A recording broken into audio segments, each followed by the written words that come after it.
Erin Sammet was the illegitimate daughter of a noble family from the Republic of Faven. As the girl was of low origin, she was often mocked by the servants in the house. Close relatives treated the girl like an insect, but fortunately, these painful for the girl ended during a war started by one man. He was a cruel man who could kill even the child of his enemies without delay. This man's name was Rowan Peruka. He was a duke from the Mercia Empire. By imperial decree, he led an army to subdue the rebellious republics of the empire. Among them was the Republic of Faven. Representatives of the Sammet family were the last remaining nobles in this republic. Erin, even an insect like you now has a special role to play. You must stay here and protect our estate. Her father told the girl when he heard the enemy army approaching. Erin's family abandoned her as bait for the enemy, and she herself fled to a neighboring empire. Maybe if I run away now, I'll manage to survive. Erin thought in despair. The girl had no time to think of ways to retreat, but suddenly she heard a noise outside the window. The girl looked out into the courtyard and saw the army approaching. The army had already entered her house. Erin remembered the words of her deceased mother. On her deathbed, the woman had said that a girl should never show her fear and despair to the enemy. When the enemy came for her, Erin had to stand firm and look into the eyes of the one who entered without fear. Erin gathered her hair into a high coiffure and waited. Soldiers entered the room. They grabbed the girl under her arms and dragged her into the main hall. In the main hall, Erin saw the dead servants. The soldiers did not spare even the young women. The sight of the dead bodies horrified Erin. Numb with fear, she waited silently for her fate. Daughter of the Sammet family, I admire your courage. Since you didn't run away, I will personally take your life. Said to the girl, the Duke drew his sword from its sheath. As she watched the Duke swing his sword, all Erin could think about was that it was too early for her to die. She was so eager to wear different clothes, to be loved, and to marry well. She had only one wish, to live a happy life. Tears streamed down the girl's cheeks from fear and resentment. A few drops, mixed with her blood, fell to the floor. A bright white star lit up the room. What is it? Erin marveled. It was the first time she had encountered something magical. Suddenly, a white beam of light burst out from the center of the star and pierced Duke's heart. Out of fear, the girl screamed loudly. My lady, please forgive my rudeness. I beg you to be my wife. You captured my soul the moment we met, said the Duke, dropping to one knee in front of the girl. The soldiers present in the hall ahed in surprise. For a year now, Erin had been married to Duke Roven Peruka. Suddenly, she went from being an illegitimate daughter to a duchess. Erin decided to pay a visit to her spouse's office today. Rowan Peruka was as busy as ever with matters of solving the Empire's problems. Seeing his wife, the Duke put aside all the documents and picked up the girl in his arms. Darling, what took you so long to visit me? I've missed you already, Rowan whispered to the girl. Aren't you the one who completely forgot about me? I've been so lonely dining alone for 3 days in a row. I came to see you today to inquire if we can have dinner with you today, Erin asked her spouse. After lunch, she asked her husband for permission to go into town. She wanted to look around and enjoy the warm spring days. Rowan gave her permission to leave the manor without delay. At parting, the Duke kissed his wife on the lips. Everything was going well in Erin's life, but there was one but. As soon as the Duke lost sight of his wife, he immediately forgot she existed. The Duke only loved the girl because of some undiscovered magic. His love was not real. Erin knew that at any moment the Duke could wake up from the magic spell. Erin went to the city to find a way to extend the spell. Most likely, as soon as the Duke awoke from his love dream, he would kill the girl immediately. She had 2 options to save her life: prolong the spell or make the Duke fall in love with her. The Duke's love for the girl began when the magic worked a second before her execution. Surprisingly, this strange magic was noticed only by Erin. During the magic, all the people around the girl froze, as if time had stopped. All the soldiers were confused. They had absolutely no idea why their commander had abruptly changed his mind. Instead of killing the girl, he asked her to marry him. All the Duke's subordinates were against his marriage, but Rowan didn't listen to them. He personally took Aaron to his estate. At first, Aaron also tried to dissuade the Duke from the marriage. The girl knew that Rowan Peruka is the Emperor's cousin and right-hand man. He had to assume the duties of a nobleman at a very young age, due to the premature death of his parents. Rowan Peruka was an ideal, in almost every aspect, man. He was rich, he had authority among his subordinates, he had good looks and military prowess. No matter how much Aaron resisted, the Duke managed to win her heart. Rowan wooed Aaron for weeks, showering her with gifts and bouquets of roses. The love story of Duke Rowan and Aaron became famous throughout the empire. Since the girl was afraid of her frenzied popularity, she refrained from appearing in public. And because Aaron did not attend social gatherings and receptions, she was soon forgotten. Since Aaron guessed that this happy life would not last long, she often went to the market to trade. She would buy cheap silk and sell it for a better price. Aaron planned to accumulate a certain amount of money that would allow her to escape from the Duke in case of danger. Walking through the market square was the only way Aaron felt free. She could finally forget that she was a duchess and just wander among the people with her disheveled, loose hair. One day, while walking in the square, Aaron dropped her handkerchief. Someone unknown picked the handkerchief up off the sidewalk and put it in his pocket. While strolling through the market square, Aaron came across a fair-haired nobleman. The nobleman jumped down from his horse in front of Aaron. The girl noted to herself that she had never seen this man here before. "Greetings, young lady with lovely hair," the nobleman said with a welcoming smile. "I found this in the square the other day. I believe you dropped it." The nobleman handed the girl the handkerchief she had previously lost. Aaron was surprised to see her handkerchief in the hands of the blonde nobleman. The girl thanked the man and hurried to leave. This strange nobleman seemed suspicious to her. Aaron decided that it would be extremely dangerous to continue communicating with him. "Mary, have you ever seen this man in our town?" Aaron inquired of her maid. "I don't think I would necessarily remember this handsome man, but I think he's from the Zeven family.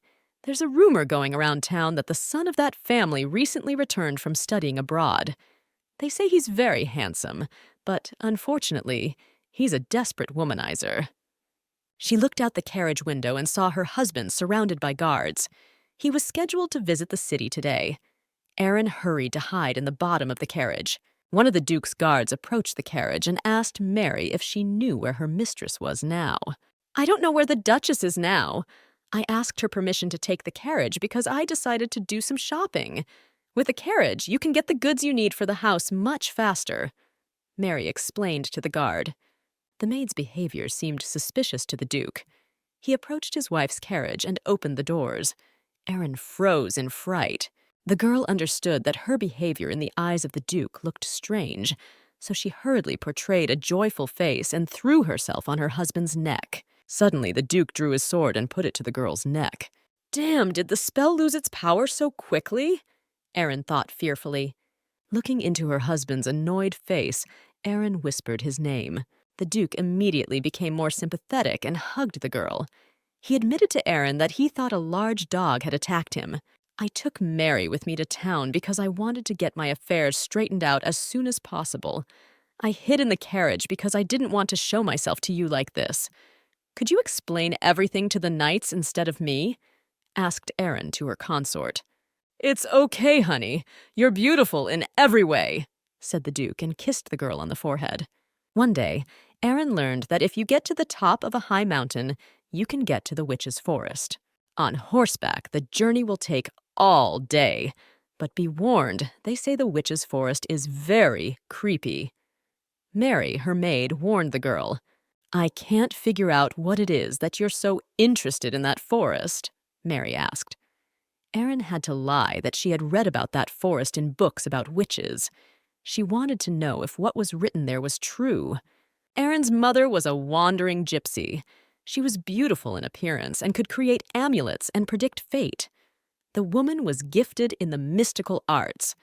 One day, a nobleman was seduced by her beauty and forcibly made her his mistress. After a nobleman's jealous wife abused Aaron's mother for years, the woman died. When Erin was little, her mother often told her various stories about witches and magic. Erin wept bitterly at the irritated look in her husband's eyes. She had grown attached to this man over the past year, and she wanted him to love her truly. "My canary, there you are. Back from your walk already?" Roven exclaimed when he met his wife in the garden.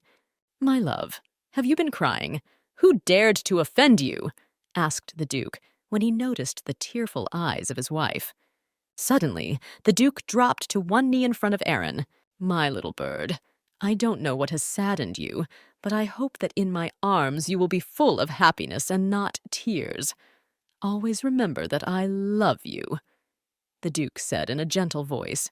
Erin decided to study the spell magic in more detail. Magic is like baking bread. You take flour called price, knead the dough using spell, and bake the magic. It seems simple written, but I still don't understand it, Erin muttered to herself. Flipping through book after book, Erin finally found the information she needed. It turns out that the more complex the magic circle, the higher the price a person has to pay. Measuring the price is necessary when a person tries to cast a spell related to their desire.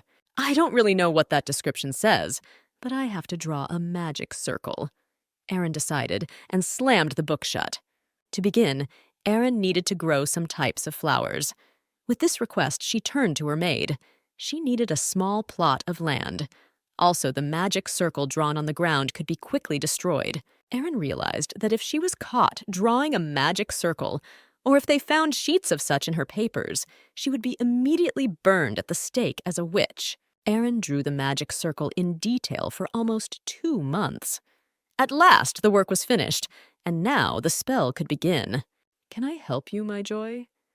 Erin heard her spouse's soft voice behind her. The girl was startled and dropped the book from her hands. Erin hurriedly closed the magic circle with the hem of her skirt. "Erin, I've been looking for you all day. The only problem is I have absolutely no memory of why," mumbled Rowan. "That's all right, dear. You'll tell me when you remember. In the meantime, why don't we go and have some tea?" the girl suggested. "I remembered I came here to ask you what it is you do here." Rowan approached the magic circle.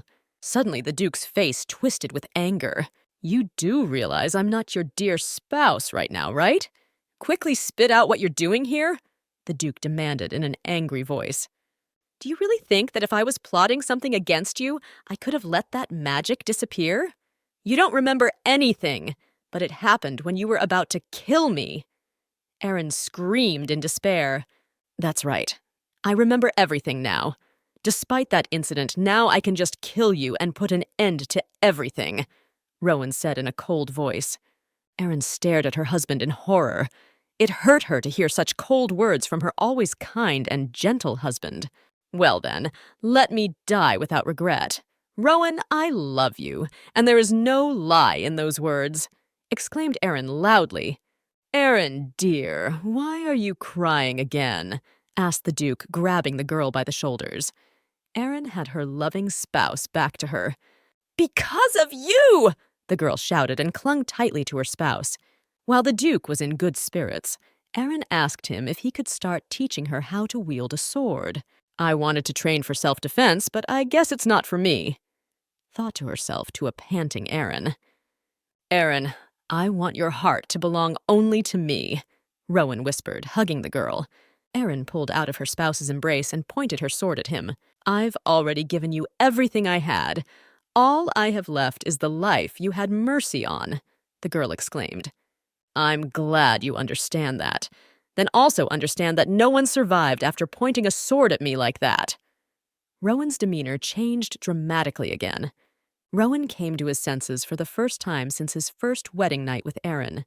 It was very strange. Rowan remembered waking up suddenly next to a girl he didn't know. Gradually, Rowan remembered how, as if under hypnosis, he had asked the girl to marry him. Already a month later, they played the wedding. The Duke also remembered that no matter how well he treated the girl, she always kept a distance between them. And it's no wonder, since he's the one who destroyed her family and estate. Rowan realized that even though the girl was close to him, she was constantly afraid of him. Sometimes, looking into Erin's eyes, Rowan felt his heart fill with love. But when the man came to his senses, he felt a hideous emptiness inside. When Rowan regained consciousness, he wished for the girl's death. But as soon as their gazes met, his bloodlust evaporated. Rowan suddenly realized that his lips were involuntarily whispering sweet nothings to her. Rowan saw with his own eyes his body hugging and pulling the girl against him. He didn't want to do it, but some force was compelling him. "Stay away from me!" shouted Aaron, holding her sword out in front of her. Suddenly Rowan waved his hand, and in the girl's hands, instead of a hilt, was the point of a sword. "You'd better hand over that sword or you'll hurt yourself," the Duke said in a calm voice. "Alex, I'm scared," Aaron whispered, dropping tears. "And why did I tell her about my middle name? Only my mother used to call me that." The Duke thought to himself. The Duke's full name was Rowan Alexei Peruka. "Sir, I really have nothing to do with this. I don't know how it happened either. I don't know anything about it. Please believe me. The only thing I was able to find out was that the magic circle was somehow activated unexpectedly. Believe me, I happened to be near this circle by accident. I swear on my soul." Aaron strove with all her might to get through to Rowan's good side. "Magic, you say?" said the Duke and threw his sword aside. "Yes, it was magic that made you fall in love with me," Aaron confirmed. "No, it wasn't magic. It was only my heart that made me fall in love with you, my canary," the Duke said in a soft voice and took the girl's face. "No, master," said a pale Aaron. "How many times have I asked you not to call me your master? You know I'm Alex to you." The Duke spoke in the same soft voice. "No, sir, you must listen to me. You must realize that you are under the influence of magic," shouted Aaron. Aaron decided to sweep the estate's walkways. She needed something to keep her mind occupied. She was starting to get a little crazy with the Duke's ever-changing moods. Sweeping the yard, Aaron accidentally hurt her finger on the broom. The pain made the girl shriek in surprise. "My canary, have you hurt your pretty wings?" The Duke came rushing toward the girl. The Duke ran up to his wife and took her in his arms and carried her to her room. He ordered a doctor to be brought in immediately. Duke Roven was visited by an old friend. The man found the Duke cooing next to his wife. "Viscount Resil, I see you are clearly surprised by all this commotion. After all, it is quite unlike what you are used to. But I am glad that life has finally returned to this quiet place again," said the Duke's butler. "And who would have thought he would open up to someone again after what happened to him as a child? After all, the Duke used to only think about war and his work. With his behavior, he sometimes reminded me of a demon." When Aaron opened her eyes in the morning, she saw her spouse's irritated face in front of her. The girl decided to pretend she hadn't noticed his behavior, so sitting down on the bed, she stretched sweetly. "Damn it!" shouted the Duke and covered his spouse with a blanket over her head. He ordered the girl not to look at him. When Aaron cautiously peeked out from under the blanket a few minutes later, she saw her husband smiling affectionately. His mood had changed again. "Alex, now do you realize that magic exists, and it is currently working on you?" said Aaron over breakfast to her spouse. "Of course, I know that. After all, even you more fairy-like than human exist in this world." With a smile on his face, the Duke replied. The next day, Roven's true identity returned, and he had a big fight with Aaron. The last few days, they even slept in separate rooms. "Madam, why are you here? Is it because you had a fight with the Duke?" A maid came up to the girl and asked. "And how did you know that?" Without hiding her anger, Aaron asked. "And there's nothing to know. It's all written on your forehead. But didn't you want to make up with your master?" the maid asked the girl. "I wish I could, but how?" The maid's glory was extremely interesting to Aaron. "I heard that the master is going to head to Duan Port today.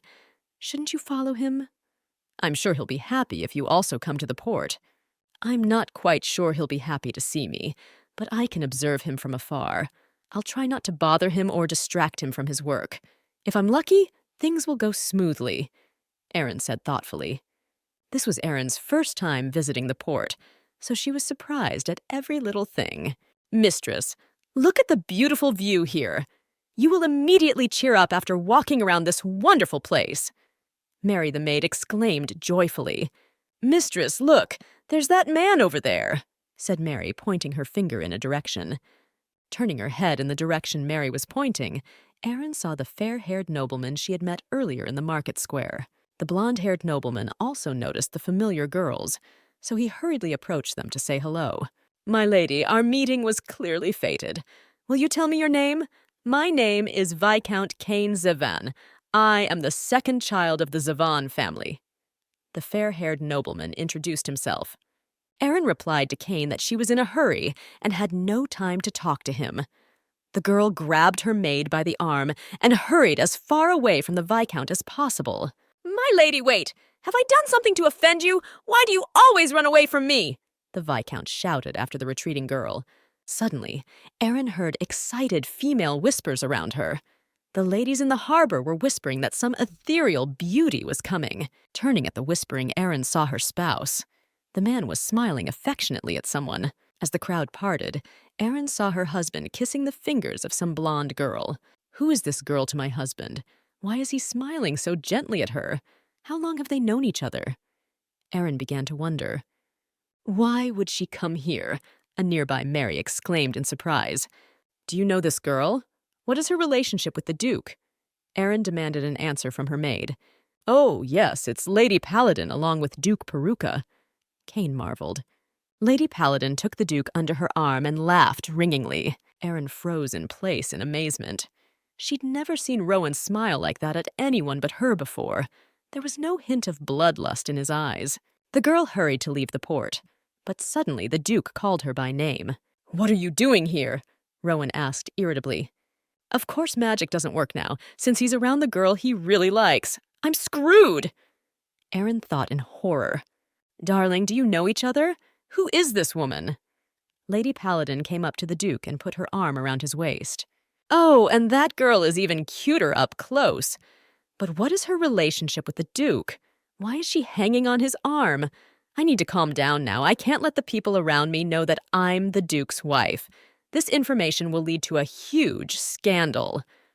"My name is Erin Samet." The girl introduced herself and immediately fell silent. She couldn't tell about her title or who she really was. "My lady, you're quite shy, and that only makes you lovelier. You're a lot better than someone who's clinging to a man in broad daylight." Caine came to the girl's rescue. Lady Paladin snorted with indignation. She was angry at the Viscount's behavior. "Oh, your lordship! I didn't expect to see you here. The whole country is still passionately discussing your love story. When will I get to meet your dear wife?" Caine continued speaking, completely oblivious to Lady Paladin's indignation. Realizing that Caine was irritating the Duke more and more with his words, Erin hurried away. Suddenly, the Duke grabbed her hand and promised to walk her to the carriage. "Miss Samet, you should not refuse my offer," the Duke hissed angrily, leaning over the girl. "What are you up to this time? Why have you come all this way? Are you really going out with Viscount Zeven?" the Duke asked the girl as soon as they got into the carriage. "I'm not plotting anything. I just wanted to take a walk with Mary by the water. By the way, what's wrong with Viscount Zeven?" Erin inquired of her spouse. With undisguised anger, the Duke gritted his teeth. "Sir, I know you don't like me at all, but if your attitude towards me keeps changing like this, it will cause people to ask a lot of questions. Just look at my maid, Mary." Erin opened the carriage curtain, revealing a frightened Mary standing outside the window. "You tricked me into marrying you in the beginning? And now you want me to act like an idiot?" the Duke inquired indignantly. "But I'm a victim too, don't you understand that? If you had treated me like this from the beginning, I would have never married you," said Erin, looking her spouse in the eyes. "It was you who deceived me in the beginning. I fell for your pretty speeches. In case you don't remember, I talked you out of marriage." "Erin, dear, why are you angry?" the Duke asked gently, and pressed the girl's hand to his chest. "Don't be angry, please. I will do whatever your soul desires." The Duke sat his consort down beside him. If you really do everything I ask of you, then tell me what your relationship is with that woman, Aaron asked. It's pretty simple. This girl used to be my fiancée. We broke off our engagement to her a couple years ago. I agreed to marry this woman because my in-laws were pestering me to marry her. Smiling happily, Rowan admitted. So if you were forced to marry her and you didn't want to, why did you decide to meet her today? Aaron wondered. I was asked to speak with her because the Empire wants to establish a link between Lady Paladin's territories and Duan Port. So why were you smiling so sweetly at her then? Aaron continued to pile on the questions. Because I was telling her about you. I was sharing with Lady Paladin how beautiful and sweet my consort is. So don't be mad at me. I will always love only you. Late at night, Aaron came to the magic circle. The girl pulled out a knife to sprinkle the circle with her blood. The Duke came up behind her and grabbed her arm.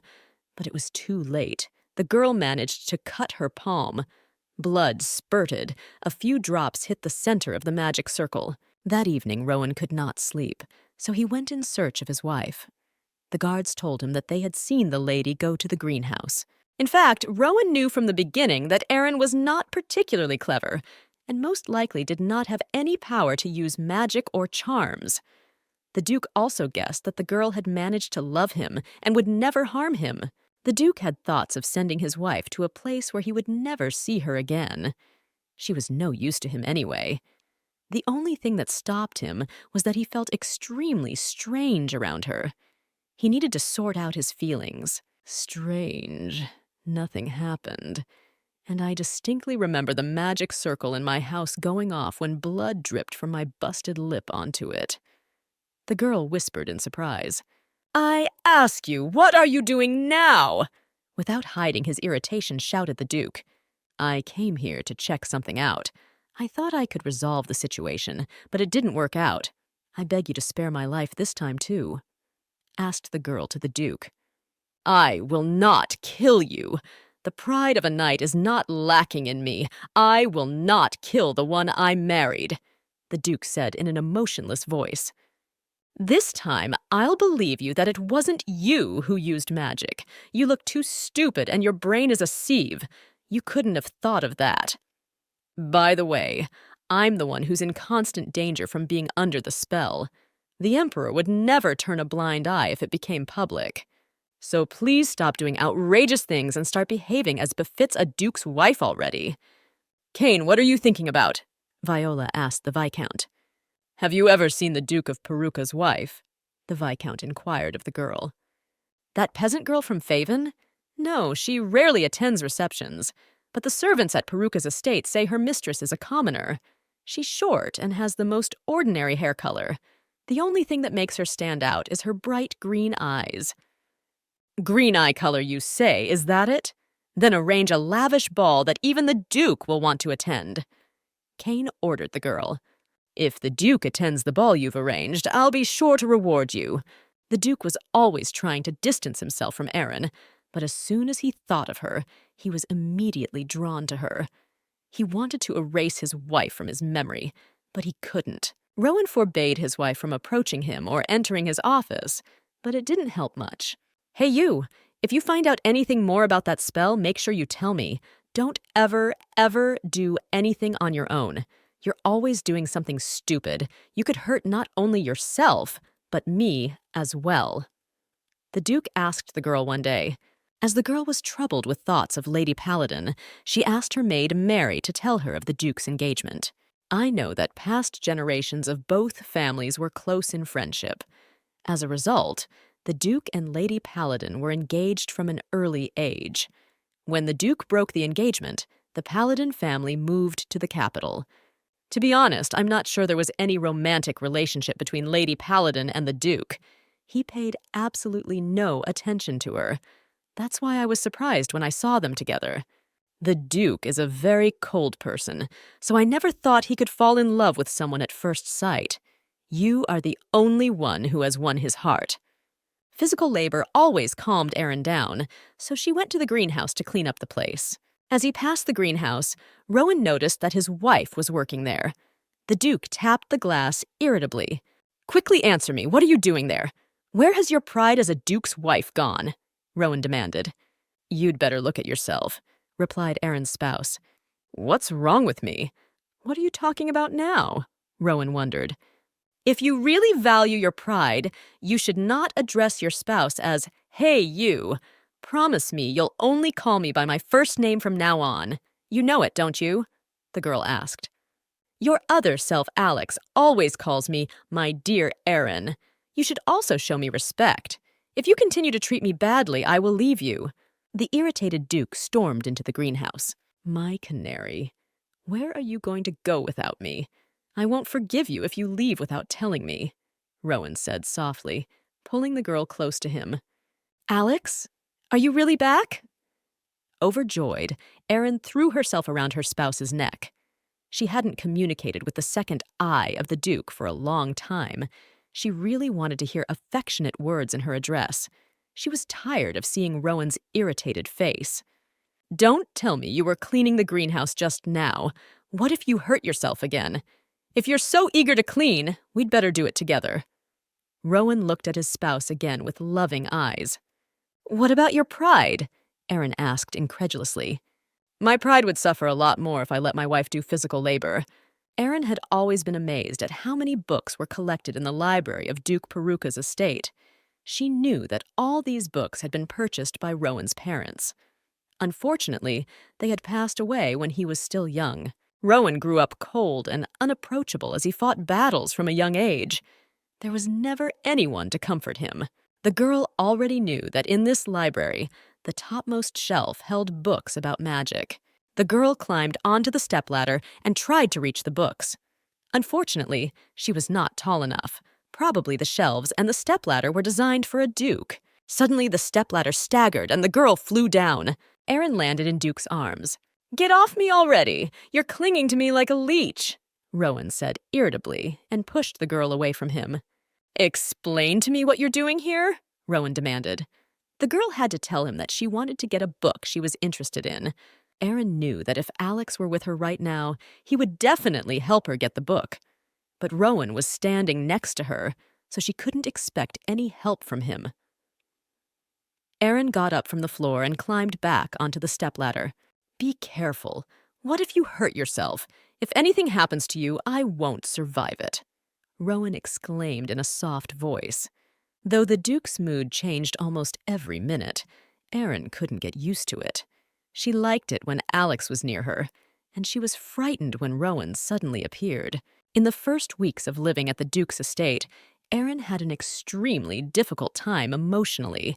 She constantly heard gossip from the servants. The maids whispered that their new mistress didn't look like her. It turned out that Rowan liked a completely different type of woman. You can hear her accent. She talks like a redneck. She can't even remember the names of the dishes. The Peruka family used to be known for the beauty and breeding of its women, and now that reputation will be ruined. The maids whispered among themselves. The only person who was on Aaron's side was the maid Mary. She wouldn't allow anyone to speak negatively about the new mistress in front of her. Aaron called her faithful maid Mary to go with her to the market. The girl decided to buy some books on magic. The books in the library shed little light on spells and magic circles. In one of the bookstores, Aaron ran into Viscount Zeven. I see you're looking for books dedicated to magic. Did I see that right? Caine asked the girl. Not really. I just collect antique books. Are you into magic? Aaron was upset that outsiders had found out about her fascination with magic. There was a danger that her little secret might become public. I'll be honest. I'm into tarot cards. I predict the future a bit. It was passed down to me from my mother. My father thinks it's a commoner's occupation, but it reminds me of my mom. Caine confessed to the girl. I am insanely happy to meet you in this bookstore today. Although you seem to have a rather bad opinion of me, I'm always happy with our meetings. You misunderstand me. I'm not treating you badly. It's just that I'm married. Aaron hastened to explain her behavior. If you want to find interesting copies about magic, I can help you with that. I know a few places that sell books about tarot cards, various spells. I can take you there right now, suggested Caine to the girl. Aaron hastened to refuse, for the Viscount seemed suspicious. She couldn't understand why he was always trying to get close to her. "Are you refusing to go with me because you don't trust me?" Caine asked the girl. Erin took a second to realize that the Viscount could read her mind. "If you won't go bookstore shopping with me, at least accept this invitation to a ball from me. I have decided to throw a dance party. I will be assisted in organizing the event by an old acquaintance of mine. Although you are very beautiful, I really have no ulterior motives. I promise I won't cross the line. By the way, Lady Paladin is also invited to this evening." Walking back to her carriage, Erin noticed a tent with various goodies. The girl couldn't pass by, so she bought some sweets. Suddenly, the girl noticed the Duke. He was in a bad mood as usual. Erin hurriedly hid from her spouse behind the nearest market stall. "Sir, and I'm trying to find something here. I accidentally dropped something," said Erin to the Duke, who approached her. "I see. I take it you're not looking for your pride here? I really hope you can eventually find your pride." Laughing merrily, the Duke said, "If I'm embarrassing you all the time, then I'd better bow out. I apologize for my behavior." Erin mumbled annoyingly, her head lowered. "I was just asking why you look like that. I didn't tell you to embarrass me. Do you even realize why I'm here now?" Duke asked the girl. A few hours ago, he had a burning desire to see his spouse. "Since my spouse is with me, I will take care of her. You may go," ordered the Duke to his knights. "After all, I'm going to follow you again at the whim of magic anyway, so I might as well hang around with you," said Rowan to his consort. Erin would have loved to walk around the market with Alex, but she didn't want to talk to Rowan today. But once the Duke had decided to be with her, she couldn't change his mind. Erin looked out from behind the door of the bookstore and asked her husband for a few coins to borrow. She didn't have enough money to buy a book. Without saying a word, Rowan held out a pouch of money to the girl. "I'll bring you your change right away," Erin shouted and disappeared behind the bookstore doors. What was that just now? Can't the Duke's consort even afford to buy a book? Does she really have to borrow money? Rowan wondered. With a disgruntled face, Rowan looked at the books his wife had purchased. "Don't look down on them. Thanks to books, I have learned a lot of things. Books have replaced my real friends. In the past, my female peers often mocked me. Also, from romance novels, I learned about relationships between men and women." "I see fear is completely unknown to you, isn't it? You're always talking to me in a boorish manner," Rowan remarked. "Since you and Alex are the same person, I can only perceive you as angry Alex. To me, you will always remain with the soft and kind one." Looking down at the floor, the girl admitted, "There you go talking about your Alex again, but you'd better not bring him up all the time, and think about how not to anger your spouse." Rowan warned the girl. The Duke plucked the book from his wife's hands and threw it to his guards to pack it into a bag. "Wait, did you really just recognize me as your spouse?" Erin wondered. "And what were you doing listening to me?" the Duke muttered in a displeased voice. "I knew I'd find you here," Lady Paladin exclaimed as she approached and hugged the Duke's arm again. "There's that woman again," Erin thought irritably. "And you're as generous as ever, coming all this way to see how your peasants live. I know you've done this sort of thing before. Your wisdom and kindness never cease to amaze me," Lady Paladin said in a flirtatious voice. "You got an invitation to the Savannah family's celebration too, didn't you?" "Yes, I've got another trifle to deal with." The Duke showed with all his appearance that he was in no mood to talk to Lady Paladin today. "The peasants are important, of course, but please don't forget to give some time to us nobles as well," Lady Paladin asked the Duke. Erin watched Lady Paladin press her body against her husband's. The situation irritated her. Suddenly, Rowan touched his lips to Erin's. "Stop biting your lips or they'll get chapped. I'm the only one who can hurt you. But no, you already know, don't you? I would never allow myself to hurt you, my sweet lark," Rowan said in a soft voice. "Please don't, not here." Erin was ready to burst into tears with anger. Why was Alex showing up at such an inopportune moment? "Huh? I didn't hear what you said, my love," Rowan asked with a loud laugh. Looking up, Erin saw Lady Paladin's distraught face.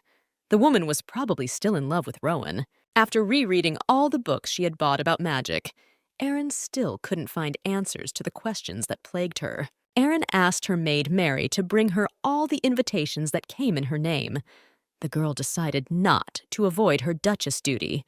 From this day forward, she would attend every event.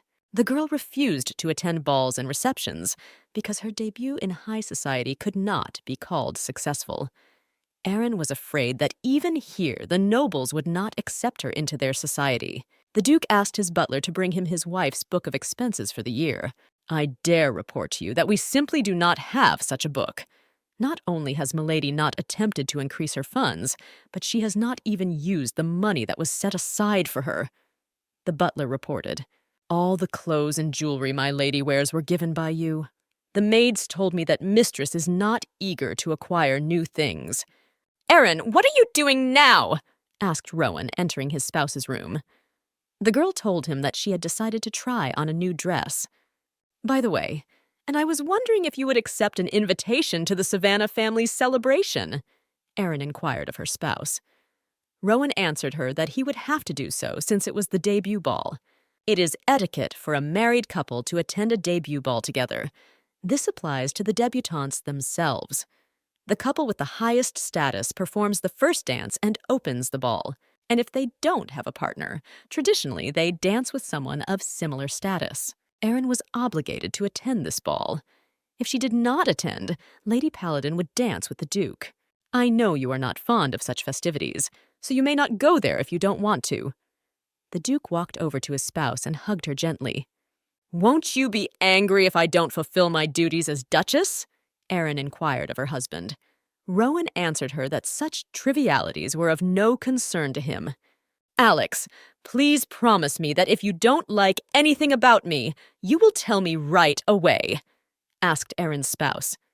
God, no, that can't be. What made you say such unheard words? This is too cruel, Rowan exclaimed. Erin knew that now she was facing a fake essence of the Duke called Alex. The real Rowan would have told her something completely different. Erin decided to stop by the reception at least for a moment. The girl knew that no one had ever seen Countess Peruka, so the nobles didn't know what she looked like. In the crowd, Erin saw her husband. He was chatting with some girl. Look at him, beautiful as ever. And he's alone again. His spouse is probably still isolated in their mansion. You know, he used to look so intimidating, but lately he's getting more attractive. The socialites gossiped among themselves. By the way, have you noticed that Viscount Zivan is also quite attractive? My sister told me in confidence that the difference between the Viscount's appearance and personality is enormous. A moment later, the nobles whispered with redoubled vigor. Lady Paladin had arrived at the ball. She was as beautiful as ever. Upon entering the ballroom, Lady Paladin's first order of business was to go to Duke Peruka. Lady Paladin rose on tiptoe and began to whisper something to the Duke. Look at her, clinging to my husband again. What kind of strength do you have to put up with that? Erin resented herself.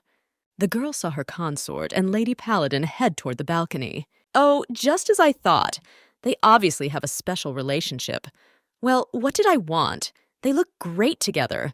The only thing I don't understand is why is the Duke talking to another woman when he's already married? Erin crept up to the balcony and watched the interaction between Lady Paladin and her consort. Are you playing hide and seek? Erin heard a familiar voice beside her. I didn't think you would actually come to the ball, Mr. Peruka, said Lady Paladin to the Duke. It's just a duty I have to fulfill, replied Rowan to the girl. Claire Paladin had seemed like a suitable candidate for his wife before. The Duke even seemed to have some feelings for her. But right now he felt absolutely nothing towards Claire. He was interested in the girl who was hiding behind the balcony door. The Duke could see perfectly well that Erin was watching him from behind the curtain. God, why did she come here if she doesn't like this kind of event? The Duke thought doomfully. Sir, I tried so hard to forget you, but I couldn't. Please give me another chance. I won't insist on having you all to myself.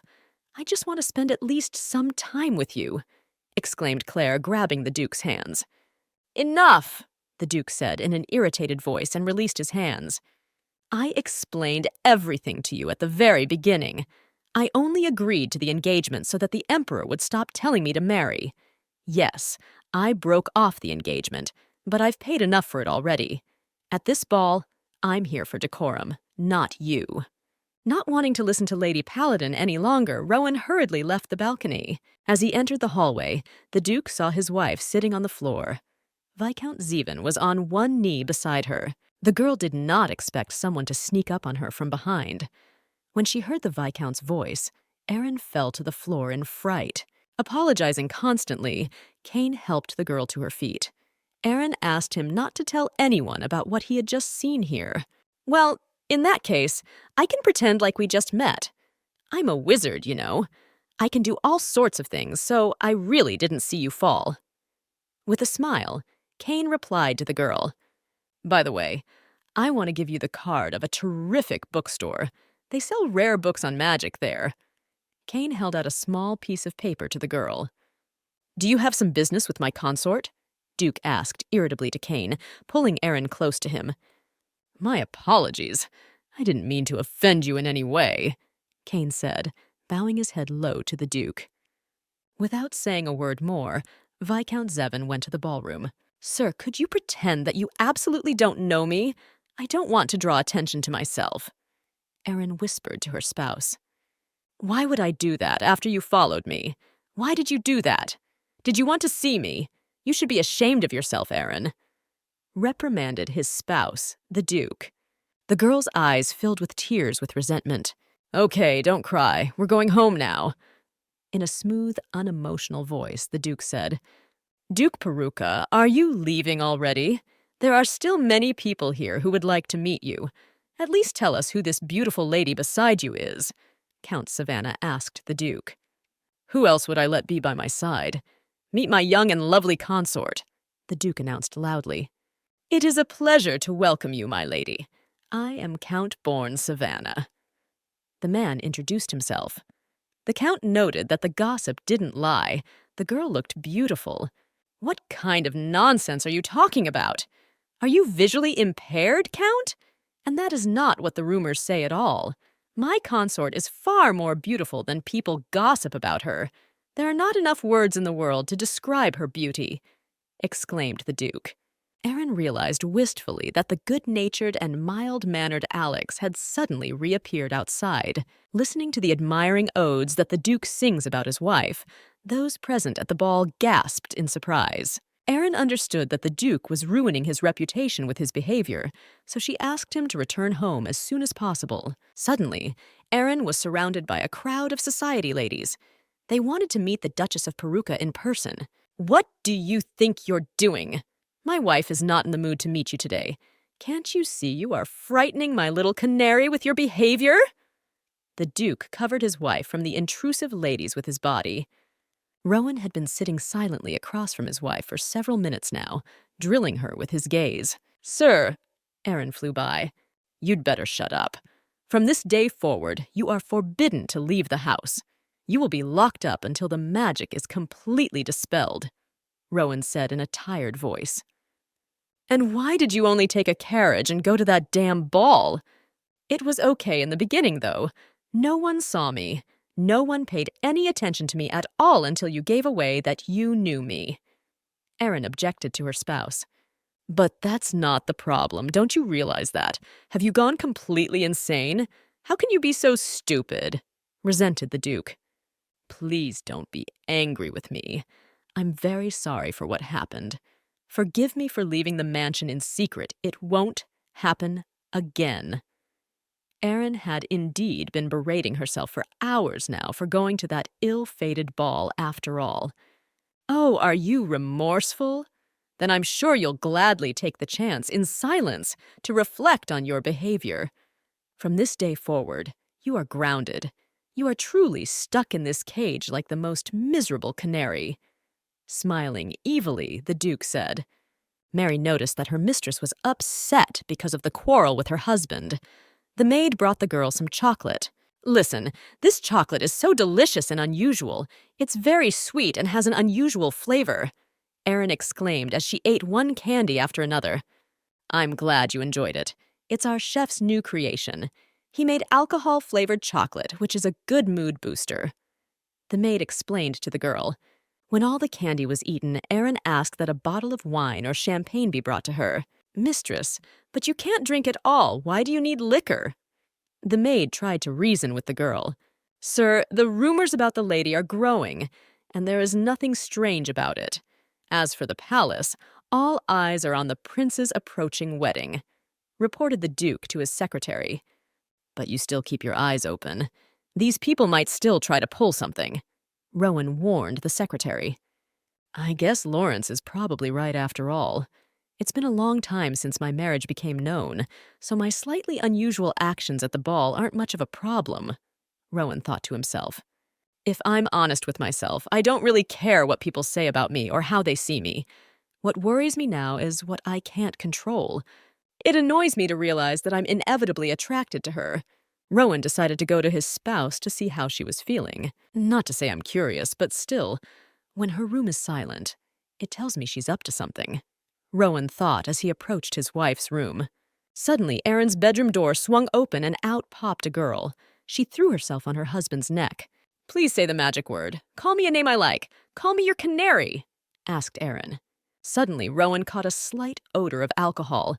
He realized that the girl had been drinking a little. Rowan gently pulled Aaron away from him. "I fell in love with you, even though I knew you might kill me one day.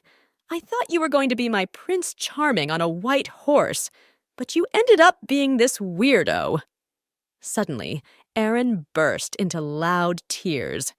The girl rose abruptly from the floor and, pulling her spouse to her, kissed him on the lips. "See, it's a kiss like in fairy tales. If you believe them, our hearts should be pounding right now, except that nothing happens. You were a beast, and you are still a beast." Without stopping sobbing, the girl shouted, "What are you talking about? Quiet down already at last," the Duke demanded of the girl. "See? And my Alex would never do that. Alex, I'm running to you," Aaron exclaimed and ran out of the room. To make sure the girl didn't make a mess of things, Rowan set off after her. When the Duchess saw what the Duchess was doing, Mary, the maid, fell to her knees in front of the Duke. The girl confessed that she was the one who had brought the alcohol into Aaron's room. "You can leave. I'll take care of it myself." Roland was so exhausted by the events of the past few days that he didn't even have the energy to scold the maid. "Alex, sunshine, where are you? I can't find you. Where have you been hiding?" Aaron couldn't stop screaming. "Don't worry, I'll find him myself and dispose of him myself," Rowan said with a nervous laugh. Eventually, Rowan managed to catch Aaron. He brought her to her room and put her on the bed. "Rowan, I wanted to ask you something. You like that type of woman like Lady Paladin, don't you? You must love that woman more than me, right?" Aaron asked in a drunken voice. "What does Lady Paladin have to do with this at all? I severed any ties with her long ago. Are you really jealous of me?" Rowan asked the girl. "I could have sworn you smiled at her many times at the ball, and the first time you saw me, you immediately pointed your sword at me." Once again, the girl cried. "If you keep whining like that, I might pull out that sword again," Rowan warned the girl. Suddenly, Aaron rose up on the bed. Her whole body glowed with a bright light. "Why now? It's that damn magic again," the Duke thought to himself irritably. He had to cover his eyes with his hands to keep from going blind. When Aaron opened her eyes, she felt a severe headache. The girl saw someone handing her a glass of water. She thanked her maid for her foresight. "And it's not Mary at all, it's me. Your maid is being punished for the inappropriate behavior of a certain someone," Rowan exclaimed happily. "But it's my fault, isn't it? I don't think it's fair to punish someone for someone else's fault." Aaron was indignant. "I've been worrying about a lot of things lately, so I decided to relax a bit. I don't usually drink." "So you think you have more worries than I do? What makes you think you'll continue to get away with all your antics?" the Duke asked the girl in an irritated voice. "So you screwed up? And how low your pride has fallen after all. What did you decide to do next? You didn't expect to be outplayed by the one you looked down on?" Prince Lennox Mercia asked the girl. I told you, the Duke and I haven't had much of a relationship from the beginning. You know that any woman was nothing more than dirt to him." Lady Paladin replied to the prince. "Dirt, you say? But what about his wife? He speaks quite flatteringly of her," reminded the girl of the prince. Claire Paladin was adamant that if it wasn't for the Emperor, she would have been married to the Duke long ago. It was the Emperor who had forced the Duke to go to the battlefield that made Rowan break off the engagement. He didn't want to leave the girl a widow. After breaking the engagement, the girl felt shame and pain. Claire tried to get closer to the prince to get power and strength, but in this case the girl was not lucky. The prince decided to marry a noblewoman from the capital. He began to treat Claire as a tool. The prince is too greedy. He's probably just jealous of the fact that the Duke has a lot of land, Claire thought to herself gloatingly. The prince approached the girl and lifted her face by the chin. "If you want to keep at least your position as mistress, then prove that your beauty is still worth something. I will make you queen of the political world if you prove your worth," said the girl prince. Rowan entered Erin's room and announced to her that from the next month she would be in charge of the estate's finances. The Duke wanted to make a real noblewoman out of the girl. He was annoyed that she often behaved like a commoner. "Well, why do I have to be the one to do it?" Erin grimaced. The Duke had explained to her that the nobles always had a woman handle the finances of the estate. Rowan also ordered the girl to update her closet. He noticed that she often wore simple, modest clothes. A duchess should wear more refined clothes. After reading in one of the magic books that a man could be seduced with a spell, Erin went to her husband's study. She had to ask his permission to leave the manor. "What do you want from me?" Rowan barked irritably as he left the office. The astonished Lawrence froze on the spot in consternation. Damn, why is he acting like that? He knows we're not supposed to act like that in public. This behavior will raise a bunch of questions. The girl thought to herself fearfully. "Dear husband, I came here because I need to discuss a matter with you." She turned to Roven, hoping he would take the hint and play along. "Yes, my canary, and what made you come to me?" smiling, said the Duke to the girl. Rowan put his arm around his wife's shoulders and led her into his office. They looked like a perfect couple. "I'd like to point out that you're not much of an actor," Erin muttered to the Duke. "Come on, tell me quickly, what do you want from me?" demanded the Duke from the girl. "I would like to ask your permission to get away from the mansion tomorrow for a few hours," Erin asked her spouse. "Your request is denied. What is the point of punishment if you will leave whenever you wish?" replied the Duke to the girl, and ushered her out of his office. Erin was extremely hurt by the Duke's refusal. To calm down, she took the rag in her hands again. The girl decided to wipe the dust in the mansion. Unfortunately, everywhere was clean. There was not a speck of dust on the surfaces. Erin's gaze fell on the leg of the coffee table. It was the only place where dust remained. "I've finally found a place where I can let out all the stress I've accumulated. Let me clean these legs," Erin exclaimed and climbed under the table.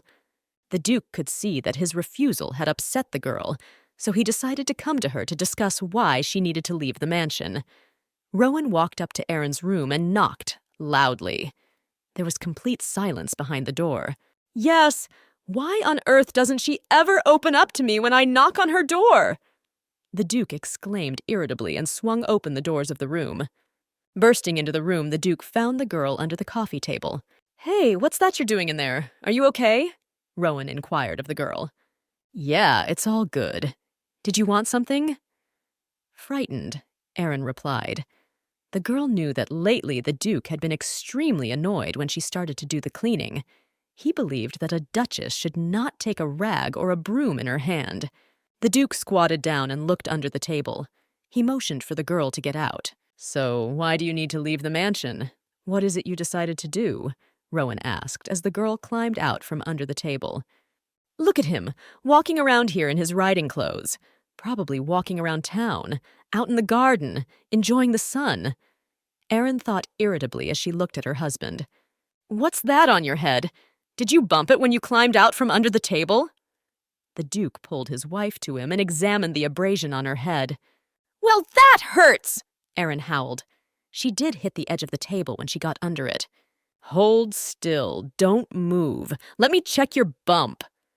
In a soft voice, the Duke said to the girl. Erin hurried to remove her head, but accidentally tangled her hair in the buttons on Rowan's tunic. Rowan tried to untangle his hair, but he failed.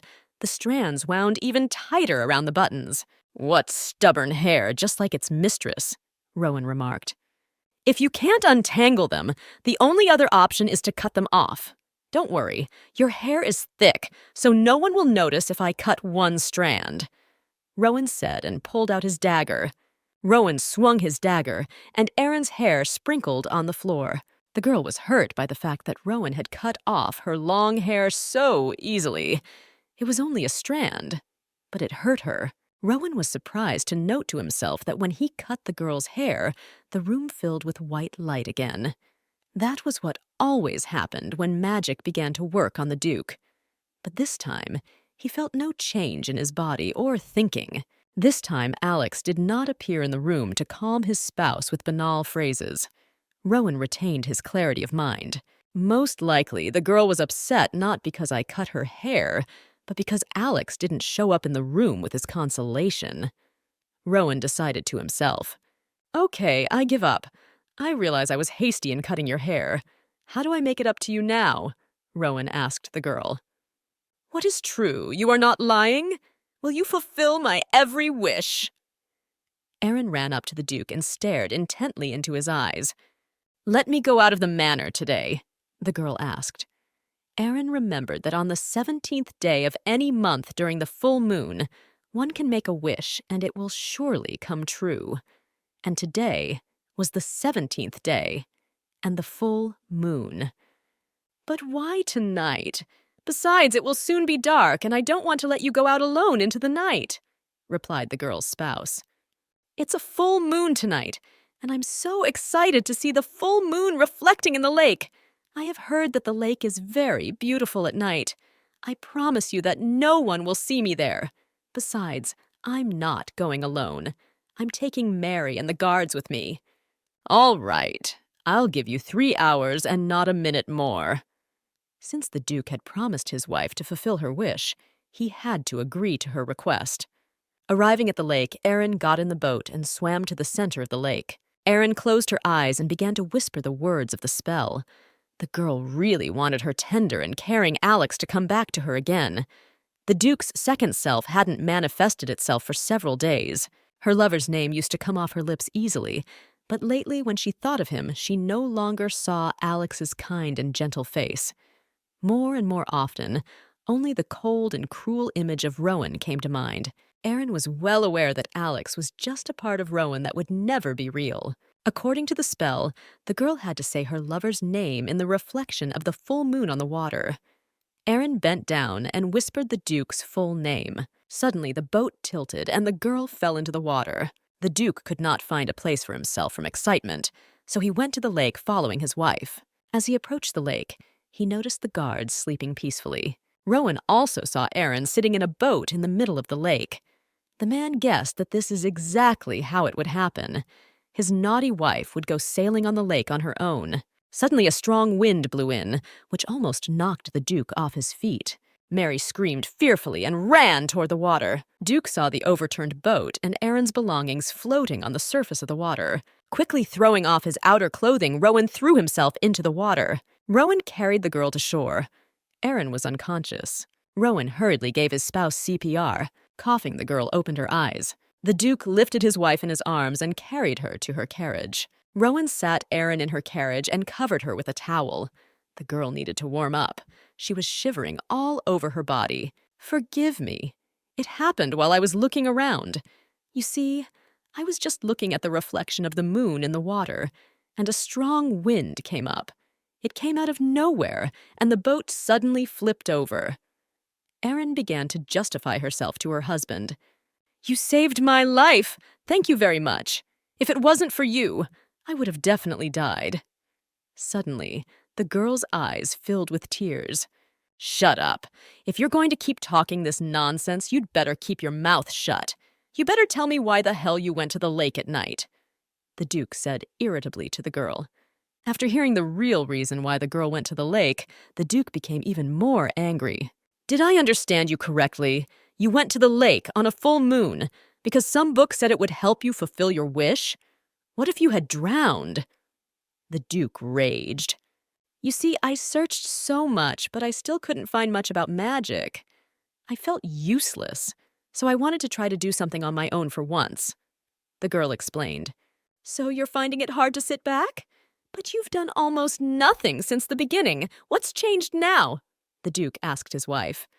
"What am I supposed to do in your state? I wasn't supposed to be there in the first place, and the role of your consort was meant for someone else. If it weren't for magic, would you have let me stay with you? I was originally destined to die by your hand." The Duke was surprised that he was hurt by the girl's words. Roven was uncomfortable that Aaron still thought of him as a grim reaper. "To die by my hand, then? Well, then I might as well kill you now, since you're so hung up on it," Rowan exclaimed irritably. "Am I that annoying?" Lowering her head low, the girl asked. "It was at your mercy that my whole life was turned upside down. I already regret saving you. I should have let you drown in that lake." The Duke raged. "And my life didn't make sense before I met you. Our meeting and the time we spent together brought me a lot of joy. Even if I didn't deserve it, I was happy. Even though I realize it's selfish, I want that time back," Aaron admitted. "Even if it's all a hoax, it's the only thing I have left. Forgive me, and don't leave me. I really beg you, don't leave me alone." The girl, unable to contain her emotions any longer, wept bitterly. The Duke felt sorry for Aaron, so he drew her to him and hugged her tightly. Suddenly, the carriage was filled with white color. The magic returned again. The Duke closed his eyes doomfully. "Dear Canary, are you in pain? Why are all your clothes wet? Wait, you've been crying too. Who brought my dear wife to tears?" The Duke exclaimed in surprise. "Alex, is that you? Are you really back?" Aaron whispered. "Of course I came back to you. By the way, Aaron, your body is so cold. My canary, you need to be careful. You might catch a cold with such wet feathers. But you are lucky. I will share my warmth with you." The Duke held his spouse tightly against him. Swimming in cold water didn't go to waste. Aaron caught a cold and stayed in bed for days. "Mistress, you're awake. You must be hungry. I brought you some food. By the way, the master keeps asking about your health. He is very worried about you," said Mary, who entered. "He's worried about me?" Even though he got angry after that, he still jumped into the lake to save me. If he hadn't shown up, it would have ended in disaster. Aaron thought to herself. "Mary, I urgently need to see my spouse," Aaron exclaimed loudly. Aaron ran into Duke in the hallway. "Have you recovered yet? I heard you had a fever for a few days in a row. How are you feeling now?" Rowan asked his spouse. "I just wanted to thank you for saving me and apologize for causing another scene. I will accept whatever punishment you give me," said Aaron to her husband. "I'm not going to punish you. Just fulfill your duties since you're a duchess in this estate, and that will be enough. Also, this is really my last warning," Rowan said in an emotionless voice. "If you disobey me even one more time, I will take it as disrespecting me as a husband and deal with you. I'll file for divorce. I'm sick and tired of you constantly crossing the line. You can't even imagine how I feel when I see you treating me like an enemy. This time, you even risked your life to get your magic back. But really, I think you're just trying to get rid of me." Aaron was extremely upset by her spouse's words. The girl went to her office to begin her duties as a duchess. When she entered the office, she saw huge stacks of all kinds of documents. "Mistress, I have been expecting your appearance. I have laid out the documents in order for you to study," said the butler who followed the girl. "The expense accounts for running the duchy are over there. You should familiarize yourself with them before the end of the week. His lordship has entrusted you with all information and the right to make decisions regarding these matters. Next, I recommend that you familiarize yourself with the workers' compensation wages that you will be charging in the future." Without lifting her head, Aaron, for the past week, had been studying the duchy's documentation. "Mistress, maybe you should rest." Mary was worried that the girl would be in a slump from overexertion. "It's okay, Mary. Thanks for your concern. There's still a lot of work to do, so I'll rest when I'm done. I still need to resolve the payments and memorize the names of all the nobles in the Western District." When the paperwork was done, Aaron went downtown to try to spend the money like a true duchess.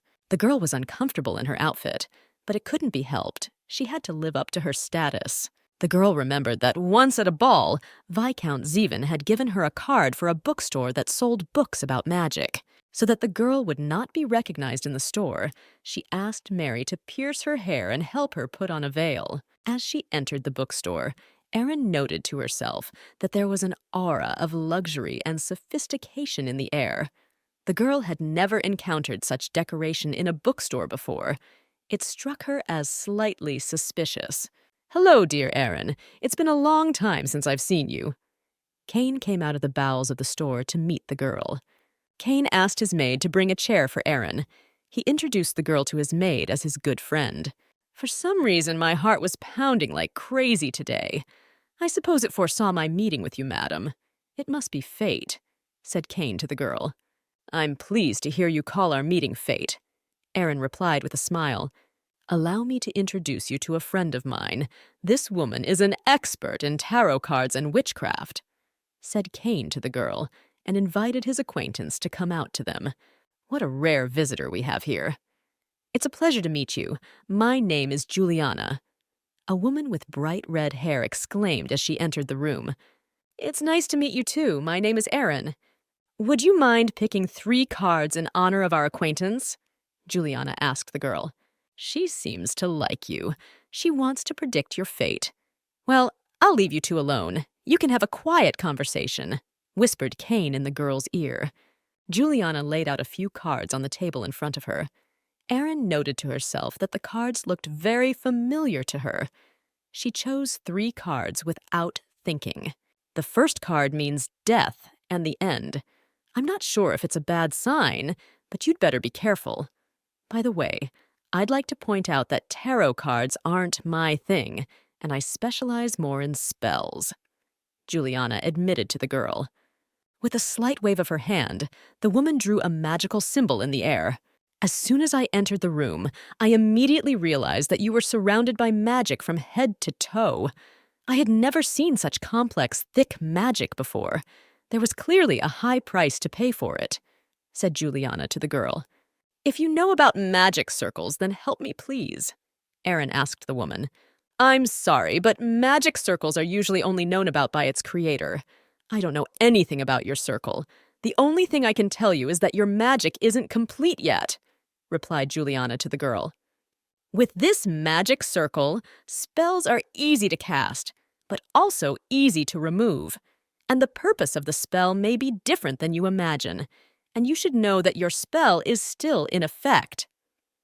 Also remember that the price for such a spell can be brutal, and one day you will have to pay in full. This is inevitable because you are the middleman in this scheme. You may find yourself in serious trouble." Serious difficulties?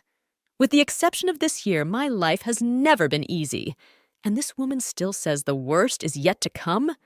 And what did magic help me for if one day I have to suffer because of her? Erin thought to herself wistfully. "Would you like to pick another card?" Juliana asked the girl. The next card the girl chose was the Wheel of Fortune. This card meant that Erin had great power. Most likely magic is a part of her destiny. Looking at the girl's surprised eyes, Juliana laughed loudly. Erin noted to herself that she had heard that laugh before. "Couldn't we have met you anywhere before?" Erin asked, surprised. "Look how late it is. We should say goodbye to you already. Don't worry, we'll see you again soon," Juliana exclaimed, jumping up from her seat. "When the time comes, you and I will definitely see each other again, but it's still early. You should wait a little longer," Juliana said to the girl, and disappeared into the back of the store. "So, how was the talk?" Caine peeked out from behind the curtain. "Couldn't you tell me who this woman is?" asked the Viscount Aaron. "I don't know much about her. All I know is that she's a wandering gypsy who hasn't settled anywhere yet. Last time she disappeared for 2 years. I don't know how long she'll be gone this time. She never tells me where she's going or how long she'll be gone. I first met her when I was still in high school, and even then, Juliana seemed like a pretty interesting woman to me. I'm glad you also liked my friend. However, I'm a little jealous of you now. You liked Juliana the first time you met her, unlike me, Caine said with a look of resentment on his face. But it was the fact that your friend is skillful with tarot cards that bought me off and helped me a lot, Aaron admitted. You don't have to explain yourself. I was actually really worried about you since I haven't seen you in a while, but I'm glad to know you're doing well, Caine said with a smile. I am personally acquainted with his lordship, Duke Peruka. He is a respected lord, but I'm just as well aware of his dark side. Therefore, you don't need to hide your pain from me, whispered Caine in the girl's ear. I know your spouse is a ruthless tyrant, but there is nothing you can do about it since you are his wife. Erin really wanted to explain to Caine that her spouse was really not so bad. However, she was afraid that she would accidentally reveal the second essence of Rowan called Alex.